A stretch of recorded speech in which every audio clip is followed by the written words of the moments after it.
clutch assembly. 3 discluders are provided to fit on top of the clutch, as can be seen in the photograph. To size the clutch, a mandibular model of the patient is needed.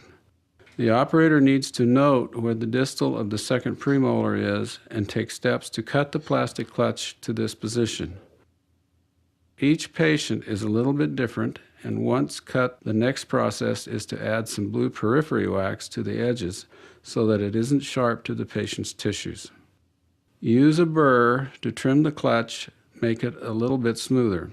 Any device, high speed or slow speed, works well for cutting and trimming. However, a Brasler acrylic saw works best, even though it is not demonstrated here. Place blue periphery wax around the borders to protect the tissue. This wax also provides a key element of an isthmus over the central incisors. This will make it easier to separate the clutch from the patient's teeth once the procedure has been completed. It is now the time to place one of these 3 discluders on top of the clutch, finding the shortest one that allows clearance in protrusive movements.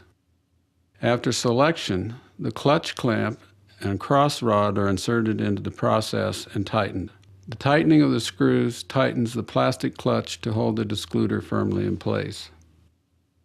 This assembly is then placed in the patient's mouth, pushing the clutch down onto the teeth, making a deep indent into the blue periphery wax where the incisors are.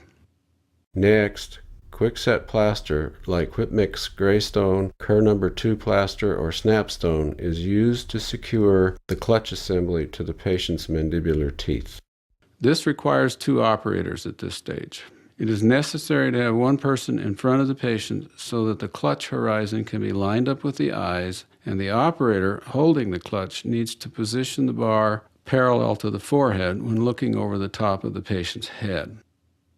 When the plaster starts to set up, an assistant needs to be cleaning the excess plaster from the clutch. It is important not to have anything above the discluder that will interfere with protrusive movement. After the clutch is secure, the side arms can be attached to it.